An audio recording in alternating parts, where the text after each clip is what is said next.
श्रीराम समर्थ. परमार्थात अभिमान आड येतो.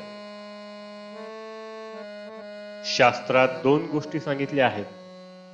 इहलोक आणि परलोक कसे साधावेत हे दोन्ही स्पष्ट केले आहे.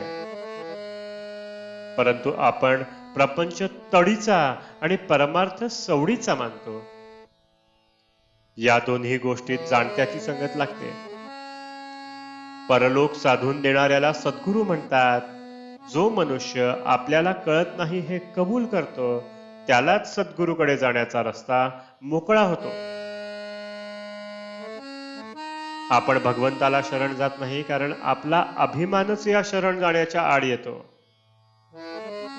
गंमत अशी की व्यवहारात सुद्धा आम्ही अभिमान सोडून ज्याला जे समजते त्याच्याकडे जातो.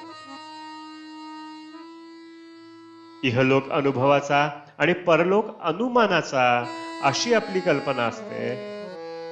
पण इहलोकाचा अनुभव दुःखाचा येतो तरी तो आम्ही सोडत नाही.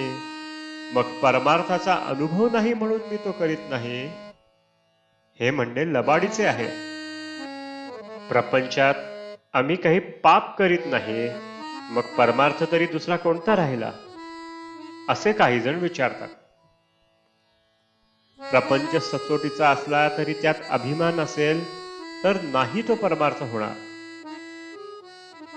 राम करता म्हणल्याशिवाय म्हणजेच अभिमान सोडल्याशिवाय परमार्थ नाही साधणार. मी देही म्हणू लागलो यात अभिमान आला. देहबुद्धीला कारण म्हणजे वासना. वासना हे सर्वांचे मूळ आहे. माझा जन्मच जर वासनेत आहे तर ती बाजूला काढल्यावर आम्ही जिवंत कसे राहू असे वाटते. जो या वासनेचा खून करतो तोच परमार्थाला लायक होतो. अंती जी मती ती जन्माला कारण होते. हे सगळे ज्ञानाचे बोलणे झाले पण प्रचितीने हे सर्व जाणावे. बायकोपोरांचा त्रास होतो, मन एकाग्र होत नाही म्हणून बुवा झाला, मठ केला.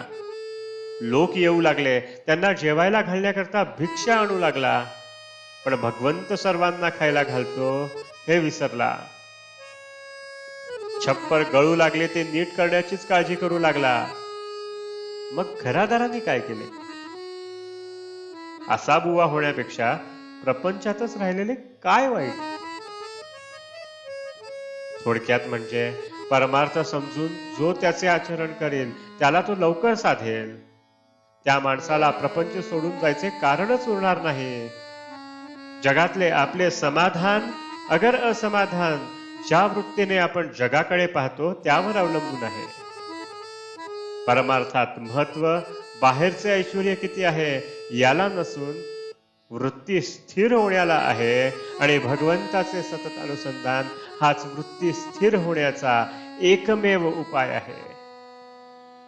आजचे बोधवचन: परमार्थाला कोणतीही परिस्थिती चालते, आपली वृत्ती मात्र स्थिर असली पाहिजे.